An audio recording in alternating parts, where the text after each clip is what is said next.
जत तालुक्यात मोठ्या प्रमाणावर अतिवृष्टीमुळे मोठ्या प्रमाणावर नुकसान झालं आणि त्याचा पाठपुरावा वारंवार घेऊन पंचनामे करायला भाग पाडून आज महाराष्ट्र शासनाला या ठिकाणी मदत करण्यासाठी भाग पडला आणि तो परिपाक म्हणून 10 ऑक्टोबर 2025 रोजी महाराष्ट्र राज्यानं JR काढला।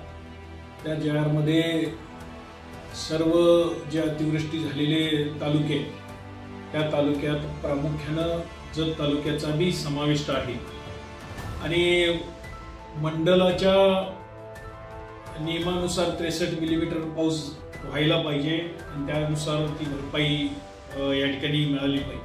पण जत तालुक्यात परिस्थिती अशी आहे की 12 मे 2025 पासून सुरू झालेला पाऊस जवळजवळ 7 सप्टेंबर 2025 पर्यंत वारंवार संततधार हा पाऊस पडलेला आहे आणि या ठिकाणी या तालुक्यातल्या फळपिकांचं मोठ्या प्रमाणावर नुकसान झालंय। त्याचबरोबर या ठिकाणी मका, तूर, उडीद याचंही मोठ्या प्रमाणावर नुकसान झालेलं आहे। आज रब्बीच्या सगळ्या पिकांचं नुकसान झालेलं आहे। आमची या निमित्तानं शासनाकडे ज्या पद्धतीनं शासनानं JR काढून या तालुक्याचा समाविष्ट करून घेतलेला आहे, आज प्रशासनाच्या चुकीमुळे त्यावेळेस सुद्धा आम्ही वारंवार प्रशासनाच्या माध्यमातून वारंवार पाठपुरावा घेत होतो की सदर सगळ्या सरसकट या ठिकाणी मदत जाहीर करावी आणि त्याप्रमाणे महाराष्ट्र शासनानं JR काढलेला आहे। पण प्रशासनाच्या चुकीमुळे या ठिकाणी काही आपले हे शेतकरी वंचित राहतात असं दिसतंय। म्हणजे 2 मंडलाचा त्यांनी प्रामुख्यानं समाविष्ट केलेला आहे, एक उंदी, एक माडग्या आणि एक तिकोंडी। खरं तर जिथं मंडलाचं यांनी रेंज बसवलेला आहे त्या ठिकाणी शेगाव मध्ये बनाळे असेल किंवा या ठिकाणी वाळेखिंडी असेल इथं मोठ्या प्रमाणावर नुकसान झालं। पण जिथं रेनगेज बसवलं तिथं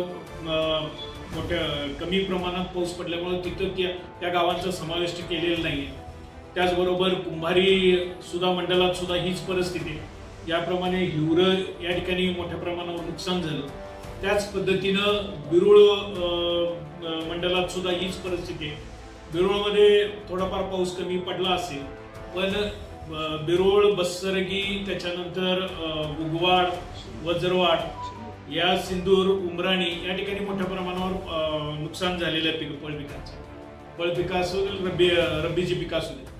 मी या निमित्तानं महाराष्ट्र शासनाच्या ज्या पद्धतीनं JR काढलेला आहे त्या पद्धतीनं सरसकट लोकांना, शेतकऱ्यांना, या तालुक्यातल्या शेतकऱ्यांना मदत मिळाली पाहिजे।